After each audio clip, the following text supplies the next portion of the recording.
السلام عليكم ورحمة الله وبركاته. الحمد لله رب العالمين، وصلى الله على سيدنا محمد طه الأمين وعلى آله وصحبه أجمعين.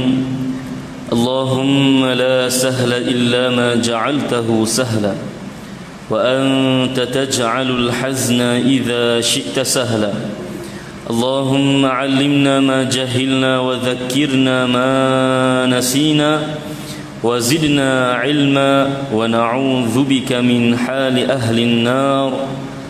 نسأل الله تعالى أن يرزقنا الإخلاص في النية والقول والعمل. أما بعد، muslimin dan muslimat yang dirahmati Allah Subhanahu wa taala, pertama-tama kita sama-sama hadir ke majlis ilmu dengan mengikhlaskan niat kerana Allah Subhanahu wa taala, agar Allah Subhanahu wa taala mengganjari dan memberkati majlis ilmu kita pada malam ini. Dan begitu juga sama-sama kita niat beriktikaf di dalam masjid, agar keberadaan kita di dalam masjid ini diganjari oleh Allah Subhanahu wa taala. Allah Subhanahu wa taala berfirman dalam surah Al-Jin, kata Allah Subhanahu wa taala, wa annal masajida lillah. Dan kata Allah Subhanahu wa taala, dzalika wa man yu'azzim sya'airallahi fa innaha min taqwal qulub. Dan diriwayatkan dalam sebuah hadis oleh At-Tabarani, Ibnu Hibban dan Al-Hakim, kata Ibnu Umar, datang seorang lelaki bertemu dengan Rasulullah sallallahu alaihi wasallam. Maka tanya lelaki tersebut, ma khairu biqa'il ardi wa ma syarruha. Tanya lelaki tersebut kepada Rasulullah sallallahu alaihi wasallam, yang mana mafhumnya, apakah sebaik-baik tempat di atas muka bumi dan apakah seburuk-buruknya? Datang seorang lelaki, tuan-tuan, bertanya kepada Rasulullah sallallahu alaihi wasallam akan sebaik-baik tempat dan seburuk-buruknya. Kata Nabi sallallahu alaihi wasallam, la adri, aku tidak tahu, hatta as'ala syadidal quwa, aku tidak tahu sehingga aku bertanya kepada syadidal quwa, iaitu malaikat Jibril alaihi salam. Lalu ditanya kepada Jibril soalan yang sama, ma khairu biqa'il ardi wa ma syarruha, apakah sebaik-baik tempat di muka bumi dan apakah yang seburuk-buruknya? Kata Jibril, la adri, aku pun tak tahu, hatta as'ala rabbal izzah, sehinggalah aku bertanya kepada Rabbal Izzah, iaitu Allah Subhanahu wa ta'ala. Maka setelah mana ditanya kepada Allah Subhanahu wa ta'ala tentang jawapan yang ditanyakan tersebut, lalu Allah Subhanahu wa ta'ala mewahyukan ke atas baginda Rasulullah sallallahu alaihi wasallam jawapan kepada soalan tadi. Maka kata Nabi sallallahu alaihi wasallam, bagi menjawab soalan yang ditanya oleh lelaki tadi, kata Nabi, khairu biqa'il ardi al-masajid wa syarruha al-aswaq. Kata Nabi sallallahu alaihi wasallam, sebaik-baik tempat, yakni di antara sebaik-baik tempat yang Allah Subhanahu wa taala jadikan di muka bumi ini adalah masjid-masjid. wa syarruha al-aswaq, dan seburuk-buruknya adalah pasar-pasar. Maka di dalam hadis ini tuan-tuan, ada beberapa pengajaran yang kita boleh ambil dan pelajari daripadanya.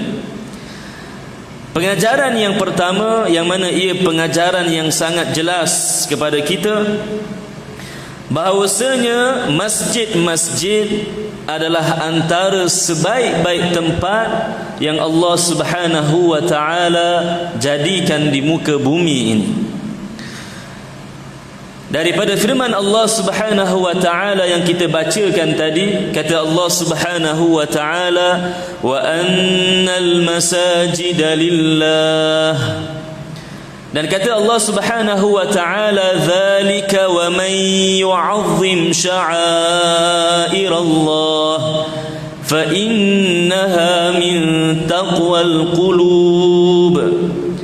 Dalam kedua-dua ayat ini, yang pertama, Allah Subhanahu wa ta'ala mengkhususkan masjid sebagai milik Allah Subhanahu wa ta'ala. Kata Allah, wa annal masajida lillah, dan masjid-masjid itu sesungguhnya milik Allah Subhanahu wa ta'ala. Tuan-tuan dan puan-puan, muslimin dan muslimat yang dirahmati Allah Subhanahu wa ta'ala, seperti mana yang kita sedia maklum, bahawasanya segala sesuatu adalah ciptaan Allah Subhanahu wa ta'ala, dan segala yang diciptakan Allah adalah miliknya. Tetapi kenapa di dalam ayat ini Allah Subhanahu wa ta'ala mengkhususkan masjid itu sebagai miliknya? Kerana kata ulama, bila mana Allah Subhanahu wa ta'ala mengkhususkan dengan dikhabarkan masjid itu adalah miliknya, maka ini menunjukkan kelebihan dan kemuliaan masjid pada Allah Subhanahu wa ta'ala berbanding tempat-tempat yang lain. Kemudian dalam ayat yang kedua tadi, ayat yang mana Allah Subhanahu wa ta'ala memuji orang yang mengagungkan syiar-syiar Allah. Kata Allah, wa man yu'azzim sya'airallah fa innaha min taqwal qulub. Maka ayat ini Allah Subhanahu wa ta'ala memuji orang yang mengagungkan syiar-syiar Allah. Dan di antara syiar-syiar Allah adalah masjid, yakni antara perkara-perkara yang diagungkan, yang dimuliakan oleh Allah Subhanahu wa ta'ala adalah masjid. Maka tuan-tuan, kerana itu tidak hairan lagi kenapa Rasulullah sallallahu alaihi wasallam menamakan sebaik-baik tempat di atas muka bumi itu adalah masjid-masjid. Kerana masjid ini adalah tempat turunnya rahmat daripada Allah Subhanahu wa ta'ala. Kerana masjid ini tuan-tuan, orang-orang yang beriman datang, berhimpun, berkumpul beramai-ramai semata-mata melakukan ketaatan kepada Allah Subhanahu wa ta'ala, mendirikan ibadah, membaca Al-Quran, menunaikan salat, menghadiri majlis ilmu. Maka kerana itu masjid ini tuan-tuan, Allah Subhanahu wa ta'ala muliakannya. Allah jadikan bagi masjid ini hukum i'tikaf, yang mana hukum ini tidak berlaku kepada mana-mana tempat. Kalau kita datang ke mana-mana tempat yang tidak diwakafkan sebagai masjid, kita di rumah ke, kita pergi ke mana-mana tempat yang kita solat, lalu kita niat beriktikaf, adakah kita dapat pahala iktikaf tersebut? Tidak. Kerana Allah Subhanahu wa ta'ala menjadikan fadilat i'tikaf hanya bagi masjid. Kemudian Allah Subhanahu wa ta'ala menjadikan hukum yang khusus bagi masjid, antaranya disunatkan untuk ditunaikan salat sunat tahiyyatul masjid. yang mana solat sunat ini tidak diterima, yakni seseorang itu kalaulah dilakukan solat sunat tahiyatul masjid bukan di masjid, maka dia tidak mendapat pahala tersebut. Antaranya lagi Allah Subhanahu wa taala memuliakan masjid lalu mengharamkan ke atas orang yang berjunub, perempuan yang kedatangan haid dan nifas untuk berada di dalam masjid. Maka ini menunjukkan betapa masjid ini, tuan-tuan, dimuliakan oleh Allah Subhanahu wa taala. Betapa tempat ini dipelihara, dijaga oleh Allah Subhanahu wa taala. Maka sebab itu, tuan-tuan, kata para ulama, masjid ini penuh dengan keberkatan dan kebaikan. Barang siapa yang berada di dalamnya, nescaya dia akan mendapat kebaikan tersebut. Dan barang siapa yang tahu betapa besarnya ganjaran seseorang berada di dalam masjid, nescaya mereka tidak akan datang kepadanya hanya sekali seminggu untuk menunaikan salat Jumaat. Kerana fadilat dan kelebihan yang Allah Subhanahu wa taala jadikan di dalam masjid. Ayat yang kedua yang kita bacakan tadi, tuan-tuan, yang mana Allah Subhanahu wa taala memuji orang-orang yang mengagungkan masjid. Dan antara perkara-perkara yang boleh dilakukan sekiranya kita ingin memelihara, mengagungkan masjid ini, antaranya memasang wangi-wangian, menyalakan bakhur. Tuan-tuan tahu bakhur tu apa? Bakhur ini dia, kalau kita tengok sekali lalu, dia seolah-olah macam kemenyan lah. Kita ada wangian yang dibakar, maka asap yang keluar itu akan mewangikan tempat tersebut. Dan ini yang dilakukan oleh Sayyiduna Umar Al-Khattab setiap malam Jumaat di Al-Masjidin Nabawi. Maka di Al-Masjidin Nabawi, sunnah yang dilakukan oleh Umar Al-Khattab berterusan sehingga ke hari ini. Dinyalakan. Kalau zaman dahulu mereka bakar, sehingga ke hari ini ada lagi. Kalau kita pergi ke kedai-kedai yang jual barang-barang daripada negara Arab ini, ada bakhur. Maka wangian itu sekiranya kita pasang untuk diwangikan masjid ini, maka itu antara usaha seseorang itu mengagungkan masjid. Antaranya lagi, seseorang itu mengagungkan masjid dengan menjaga kebersihan di dalamnya, menyucikannya daripada najis, tidak menumpahkan sebarang kekotoran, dan tidak meninggalkan sebarang najis di dalam masjid tersebut. Dan banyak lagi perkara-perkara yang boleh dilakukan, yang mana saya rasa tuan-tuan dan puan-puan tahu. Kalau tuan-tuan dan puan-puan AJK di masjid, nescaya tuan-tuan dan puan-puan pasti lebih tahu apakah perkara-perkara yang boleh dilakukan untuk mengagungkan masjid. Dan ini antara yang warid dalam hadis, antaranya diwangikan masjid, dipasang wangi-wangian, dipasang wangi-wangian. Dan satu lagi, tuan-tuan, bakhur ini dia lebih selamatlah berbanding dengan kalau kita pakai MB Pure dan sebagainya.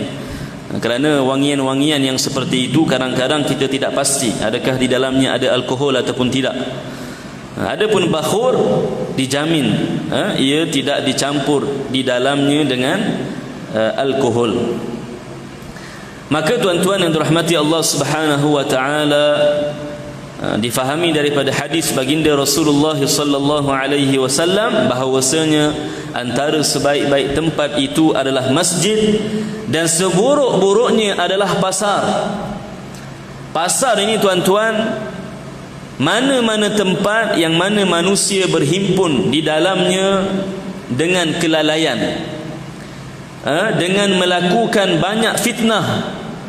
Dan yang dimaksudkan dengan fitnah, kata ulama, yakni kenapa pasar-pasar ini dinamakan sebagai seburuk-buruk tempat? Kerana di dalam pasar-pasar banyak berlakunya pendustaan dan penipuan, berlakunya an-namimah, iaitu adu domba dan umpat-umpatan, al-ghibah. Satu ketika Rasulullah sallallahu alaihi wasallam masuk ke dalam pasar di Madinah, di kota Madinah. Nabi masuk ke dalam sebuah pasar, lalu baginda menghampiri seorang penjual gandum. Bila mana Nabi sampai kepadanya, Nabi memasukkan tangan baginda ke dalam gandum tersebut, lalu diletakkan di bahagian bawah sekali. Lalu baginda mendapati pada gandum itu ada basahan. Yang bahagian atas ni gandum-gandumnya semua cantik-cantik, putih-putih belaka. Tetapi bila sampai ke bawah, rupa-rupanya gandum yang bahagian bawah ini basah. Maka kata Rasulullah sallallahu alaihi wasallam, "Ma hadza?" Kata Nabi kepada penjual tersebut, "Apa ini?" Maka kata penjual ini, "Ya Rasulullah, laqad asabathu as-sama'." Sesungguhnya gandumku ini semalam ditimpa hujan. Asabathu as-sama'. Maka penjual ini, tuan-tuan, dia menipu, melakukan tipu daya terhadap pelanggan-pelanggannya. Maka yang basah itu dia jadikan di bawah, dan yang cantik-cantik dijadikan di bahagian atas, bagi menipu daya orang-orang yang berjual beli di pasar tersebut. Maka kata Nabi sallallahu alaihi wasallam, "Man ghashana falaysa minna." Barang siapa yang melakukan tipu daya terhadap kami, maka mereka bukan di kalangan orang-orang yang mengikut jalan kami. Maka di dalam pasar ni, tuan-tuan, banyak berlakunya penipuan, sama ada di pihak penjual maupun di pihak pembeli. Berlaku juga umpat-umpatan, kata-kata yang kotor. Dan kebanyakan orang ketika mana berada di dalam pasar, hati mereka lalai dan tidak ingat kepada Allah Subhanahu wa ta'ala. Dan ramai juga di dalamnya orang-orang yang melakukan dosa-dosa besar. Kalau tuan-tuan masuk ke dalam pasar, mall ke shopping mall, mana-mana pasar, ramai di kalangan mereka disebutkan, ramai di kalangan mereka, di kalangan orang-orang yang fasik, orang-orang yang melakukan dosa besar. Sebagai contoh, orang-orang yang tidak menunaikan salat 5 waktu, orang-orang yang melakukan umpat-umpatan. Maka kerana itu pasar-pasar ini, tuan-tuan, bukan sebaik-baik tempat. Kerana itu Rasulullah sallallahu alaihi wasallam mengajarkan kita satu doa ataupun zikir sebelum seseorang itu masuk ke dalam pasar. Kerana tuan-tuan, kadang-kadang kita ada keperluan dan hajatnya untuk masuk ke dalam pasar. Kita tak kata masuk pasar ini haram, tetapi bila mana kita masuk ke dalamnya, hendaklah kita sedar bahawasanya tempat tersebut antara seburuk-buruk tempat yang Allah Subhanahu wa ta'ala jadikan di muka bumi, seperti mana yang dinamakan oleh Rasulullah sallallahu alaihi wasallam. Antara zikir yang boleh dibacakan oleh seseorang sebelum dia masuk ke dalam pasar adalah la ilaha illallah wahdahu la syarikalah, lahul mulku wa lahul hamd, yuhyi wa yumitu wa huwa ala kulli syai'in qadir. Maka sekiranya seseorang itu membaca doa ataupun zikir tersebut, mudah-mudahan dia terhindar daripada keburukan dan kejahatan yang terdapat di dalam pasar-pasar. Maka pengajaran yang pertama, tuan-tuan, daripada hadis yang kita bacakan tadi, yang mana Rasulullah sallallahu alaihi wasallam ditanya apakah sebaik-baik tempat dan apakah seburuk-buruknya. Pada awal hadis itu Nabi kata, aku tidak tahu. Sehinggalah Allah Subhanahu wa taala mewahyukan jawapannya, barulah Nabi jawab, sebaik-baik tempat itu adalah masjid dan seburuk-buruknya adalah pasar. Baik, jadi pengajaran yang pertama yang kita sebutkan adalah sebaik-baik tempat adalah masjid dan seburuk-buruknya adalah pasar. Baik. Pengajaran yang kedua apa dia? Pengajaran yang kedua adalah bila mana seseorang itu dia ditanya dengan sesuatu soalan, khususnya soal agama. Bila mana dia ditanya dan dia tidak tahu akan jawapannya, dia tak tahu, memang betul dia tak tahu jawapan kepada soalan yang ditanyakan tersebut, maka sebagai seorang yang amanah dalam menukilkan ilmu agama, bila mana dia ditanya akan sesuatu yang dia tidak ada ilmu padanya, hendaklah dia kata dengan jujur, aku tidak tahu. Seperti mana yang dilakukan oleh Rasulullah sallallahu alaihi wasallam. Kerana Rasulullah sallallahu alaihi wasallam bila mana ditanya tadi apakah sebaik-baik tempat, apakah seburuk-buruk tempat, dan Nabi memang tidak tahu. Nabi belum lagi diwahyukan akan perkara tersebut. Maka kata Nabi, la adri, aku tidak tahu. Dan Nabi, tuan-tuan, seperti mana yang kita tahu, diperintahkan untuk menyampaikan. Maknanya kalaulah Nabi tahu, nescaya Nabi akan sampai, Nabi akan jawab soalan tersebut. Tetapi bila mana Nabi kata aku tidak tahu, ini menunjukkan bahawasanya memang Nabi tidak tahu akan soalan, jawapan kepada soalan yang ditanyakan tersebut. Dan ini bukan satu perkara yang aib, bukan satu perkara yang menunjukkan kerendahan ataupun kekurangan ilmu baginda Rasulullah sallallahu alaihi wasallam. Bahkan ini menunjukkan baginda seorang yang amanah dalam menyampaikan ilmu agama. Kerana bila sampai pada bahagian ataupun perkara yang baginda memang tidak tahu, maka baginda kata aku tidak tahu. Aku tidak tahu. Adapun sekiranya seseorang itu dia menjawab ataupun mengeluarkan sesuatu hukum, berfatwa tanpa ilmu, maka ini termasuk di antara dosa-dosa besar.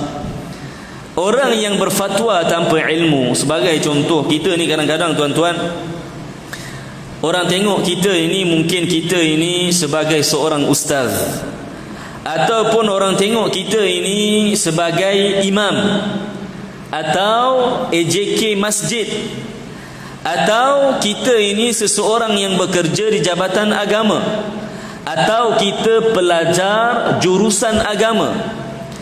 Biasanya orang akan melontarkan kepada kita beberapa soalan.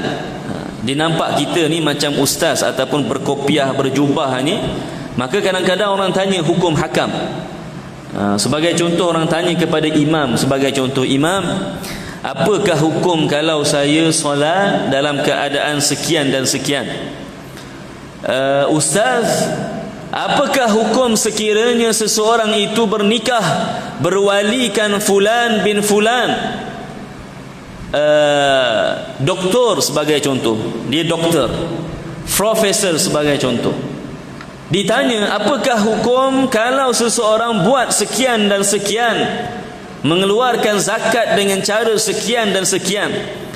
Baik, kita ni tuan-tuan tak tahu pun apa jawapannya. Maknanya kita ditanya akan sesuatu yang kita memang tidak ada ilmu padanya. Maka pada ketika ini, apa yang perlu kita respon kepadanya? Maka sekiranya seseorang itu dia berlaku jujur dan dia takutkan kepada Allah Subhanahu wa ta'ala, maka bila mana dia ditanyakan akan sesuatu yang dia memang tidak tahu, maka hendaklah dia kata aku tidak tahu. Selesai masalah. Selesai masalah. Ada pun tuan-tuan, kalau dia ini tidak takut kepada Allah Subhanahu wa ta'ala, bahkan berani mencuba untuk menjawab, dalam hatinya ni ada bisikan jahat datang, ni kalau aku tak jawab ni malulah aku, ni kalau aku tak jawab ni habislah, lepas ni orang tak akan jemput aku bagi kuliah, ataupun kalau aku tak jawab ini nanti apa orang kata, kerja je di jabatan agama, ataupun saja bertugas sebagai imam, ustaz dan sebagainya, tapi tak tahu jawapan. Datang bisikan jahat, maka dia kata apa? Jawab. Bagi je apa yang kau tahu.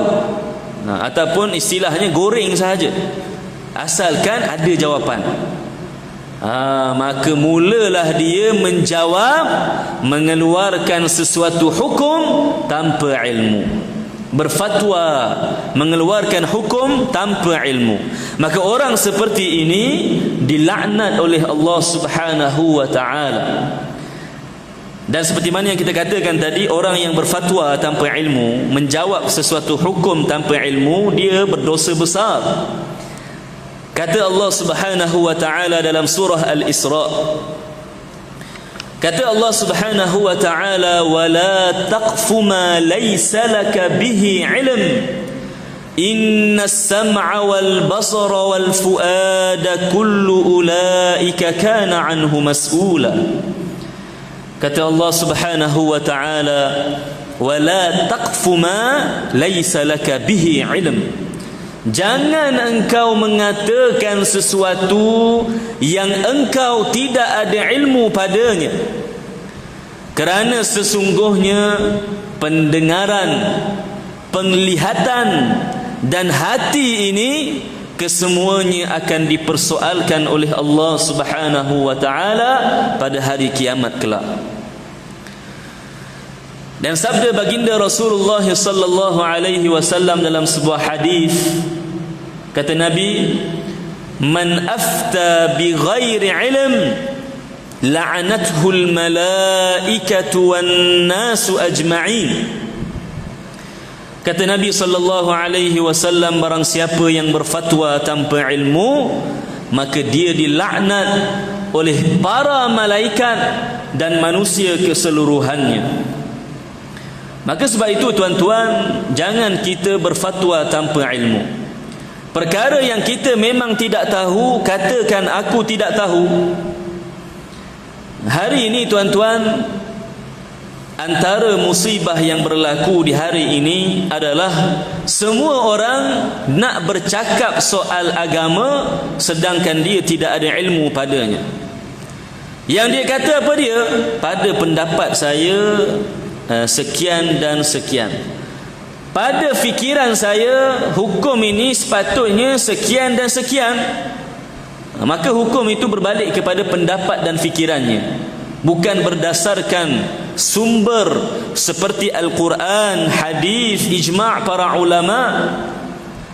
Maka sebab itu tuan-tuan, orang yang bila mana ditanyakan akan sesuatu, maka sekiranya dia takut kepada Allah Subhanahu wa ta'ala, maka janganlah dia begitu mudah mengeluarkan hukum bagi menjawab soalan yang ditanyakan.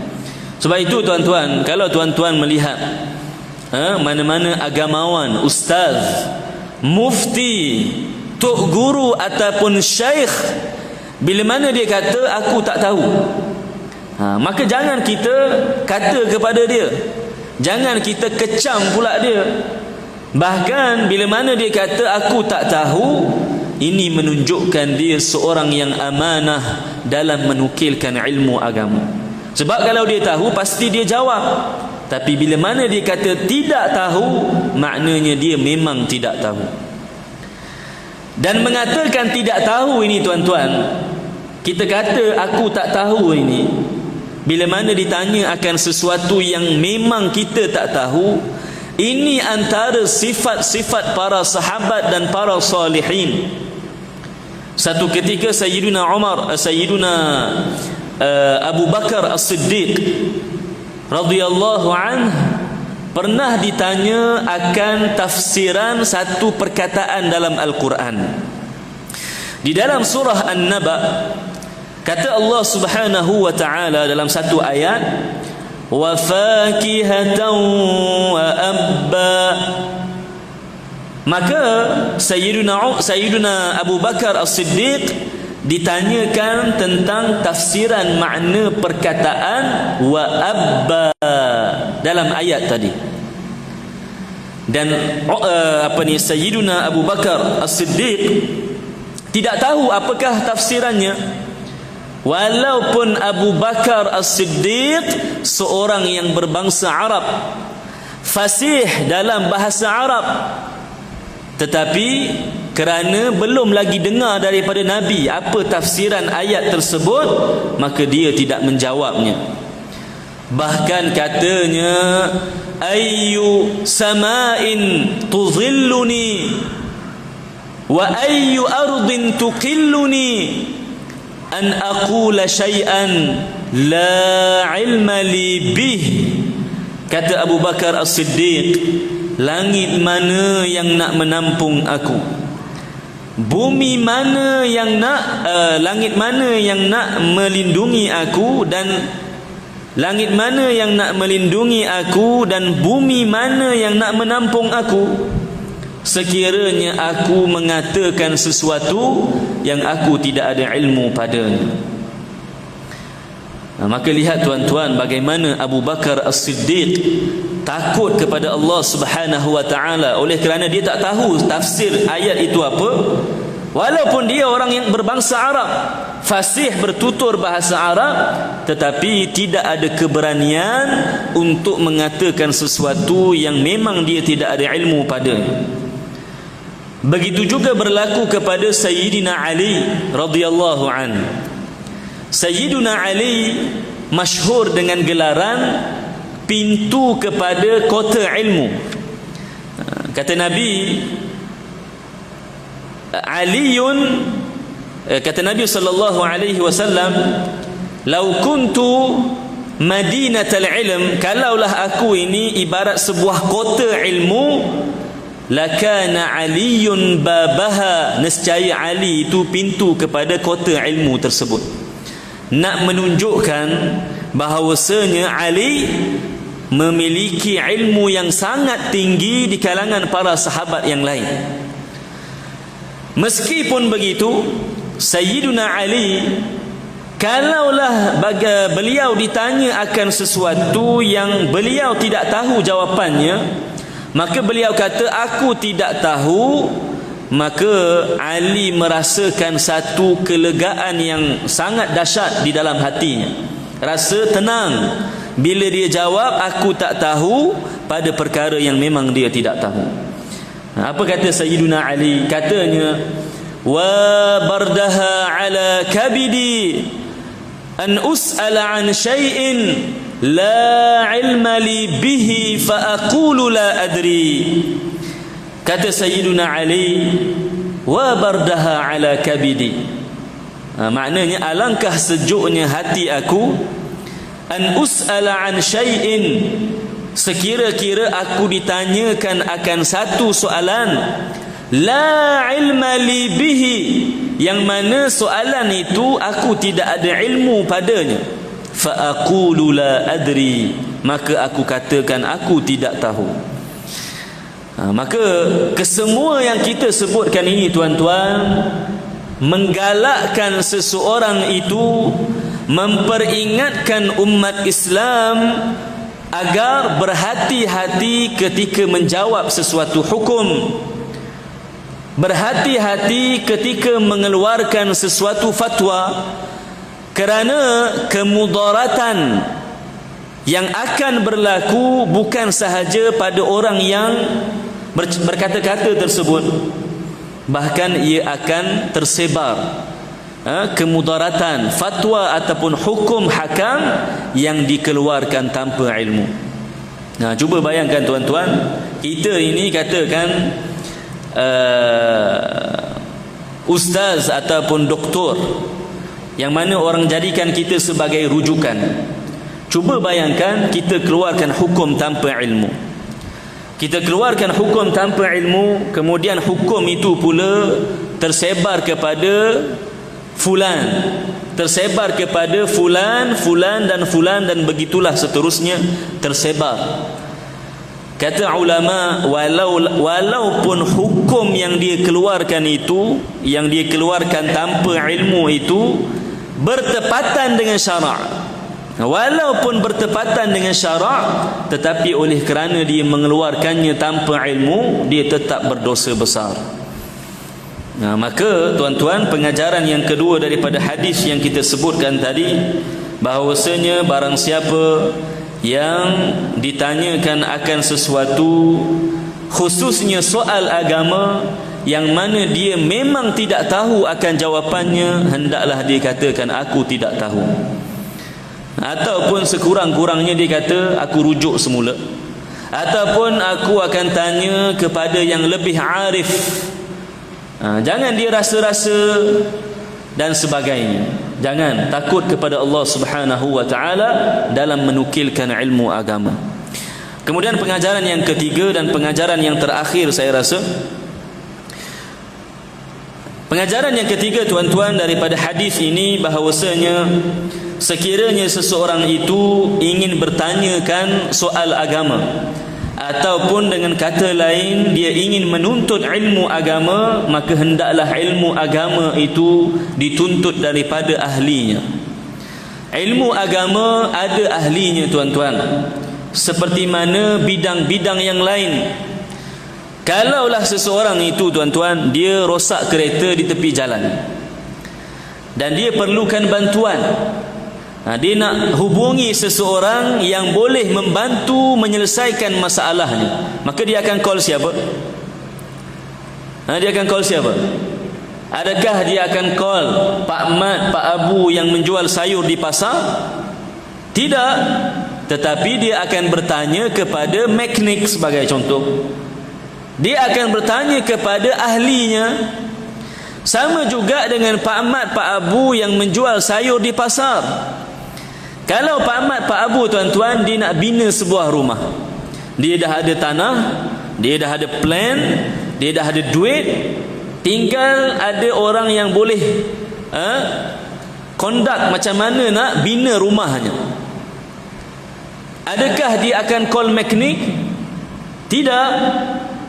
Bahkan pasti dia akan mencari orang yang berkeahlian untuk membina rumah baginya, kerana rumah itu akan melindunginya daripada hujan dan panas, daripada bahaya dan menutup auratnya. Maka apatah lagi dengan ilmu agama tuan-tuan, yang membantu seseorang itu berjaya di dunia dan di akhirat. Terlebih utama untuk ia dituntut, dicari daripada ahlinya. Maka ilmu agama tuan-tuan tidak boleh didapati melainkan dengan cara mempelajarinya. Dan cara mempelajarinya adalah dengan cara berguru dengannya, berguru ilmu tersebut. Dalam surah An-Najm ayat yang kelima, kata Allah Subhanahu wa ta'ala, wa 'allamahu syadidul quwa, dan telah mengajarkannya syadidul quwa. Maknanya, dan telah mengajarkan Nabi Muhammad itu malaikat Jibril alaihi salam. Maka kata ulama, ayat ini menunjukkan bahawasanya Rasulullah sallallahu alaihi wasallam ada guru baginya. Siapa guru Nabi? Jibril alaihi salam. Maka kalaulah Nabi sendiri tuan-tuan ada guru yang mengajarkannya ilmu agama, apatah lagi orang yang lebih kurang dan rendah darjatnya daripada Rasulullah sallallahu alaihi wasallam. Dan kata Nabi juga dalam sebuah hadis, ya ayyuhan nas ta'allamu innamal ilmu bitta'allum wal fiqhu bit tafaqquh. Kata Nabi sallallahu alaihi wasallam, wahai manusia, belajarlah, yakni bergurulah. Innamal ilmu bit ta'allum. Kerana sesungguhnya ilmu itu didapati dengan cara mempelajarinya daripada guru. Bukan kita beli buku-buku agama di kedai buku, tuan-tuan, kita balik rumah, kita baca-baca, oh aku dah berilmu. Tidak. Bukan kita sekadar buka YouTube, kita googling dalam internet, lalu oh aku dah berilmu. Tidak. Ilmu mesti didapati dengan cara mempelajarinya. Kalau tidak, tuan-tuan, kenapa ulama, para sahabat, mereka bersusah payah bermusafir hanya semata-mata ingin menuntut ilmu? Kenapa? Kerana mereka faham dan tahu bahawa ilmu itu tidak didapati melainkan dengan cara berguru. Maka pengajaran yang ketiga, yang terakhir adalah apabila seseorang yang ingin mendapatkan ilmu agama, maka hendaklah dia mendapatkannya dengan cara berguru. Kata Ibnu Sirin, kata Muhammad Ibnu Sirin, inna hadzal ilma dinun fanzuru amman ta'khudhuna dinakum. Sesungguhnya ilmu agama ini adalah agama kalian, maka lihat daripada siapa kalian mengambil agama kalian. Dan kata Al-Khatib Al-Baghdadi, la yu'khadhul ilmu illa min afwahil ulama. Ilmu itu tidak diambil melainkan daripada mulut-mulut para ulama. Maka kesemua yang kita sebutkan ini, tuan-tuan, ia menunjukkan dan memahamkan kita akan kepentingan menuntut ilmu dengan cara berguru. Barakallahu fikum wa ahsanallahu ilaikum wa jazakumullahu khaira. Sampai di sini sahaja buat kali ini. Aqulu qawli hadza wa astaghfirullah li wa lakum wa lisairil muslimina wal muslimat. Assalamu alaikum warahmatullahi wabarakatuh.